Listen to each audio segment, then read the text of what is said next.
Turkey says it has suspended all trade with Israel, citing the worsening humanitarian situation in the Palestinian territory. Ankara said all imports and exports would be suspended until the Israeli government allowed an uninterrupted and sufficient flow of aid. Well, trade between the two countries was worth almost $7 billion last year.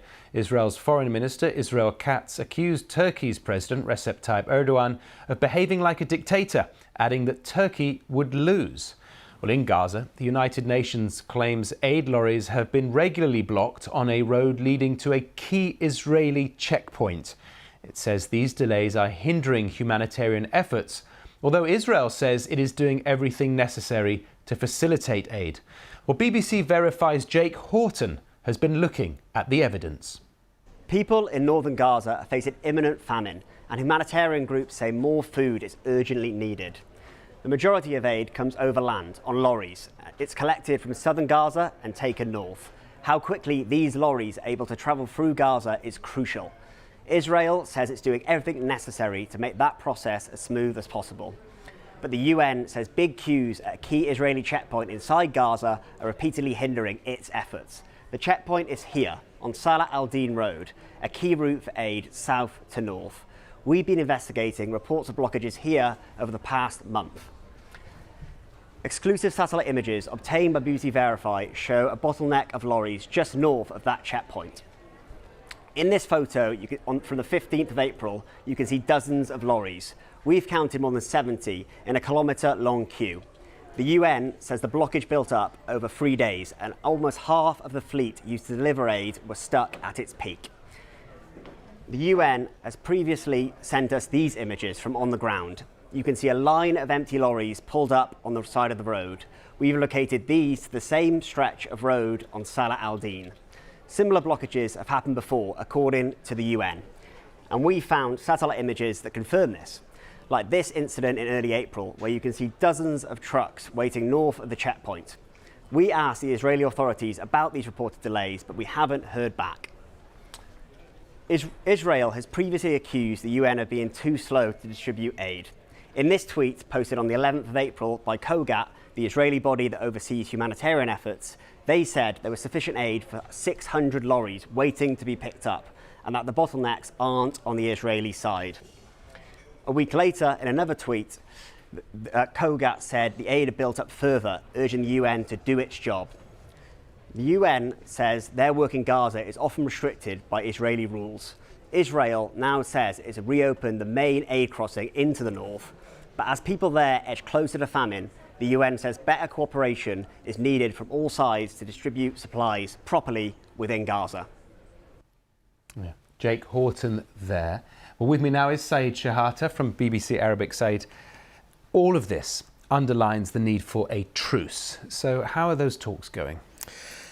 There is no talks right now. The latest is Mr. Ismail Haniyeh, the chief of the political bureau of Hamas, talked with the Qatari Prime Minister yesterday and talked with the head of intelligence of Egypt, Abbas Kamel, and they talk about sending a new delegation from Hamas to negotiate about a truce.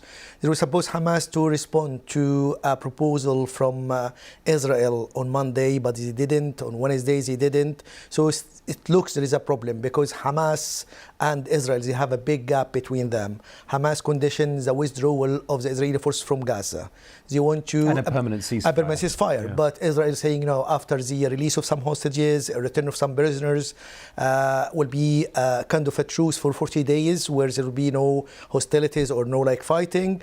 And they call in the next second stage of a sustainable period of calm, and instead of using permanent ceasefire. So there's a gap between them. In addition to that, Mr. Netanyahu insisting on launching a ground offensive in Rafah. So, and this even in spite of the warning from the United States, from the Palestinian, from other United Nations organization, because it would be the catastrophic effect on the civilians, where there is more than 1 7 million people live in in Rafah. Most of them are displaced from the north and other places in Gaza. But you'd think all of this would put pressure on both sides to reach an agreement. Is it just that their demands are too far apart? Because even America is putting a lot of pressure on both sides.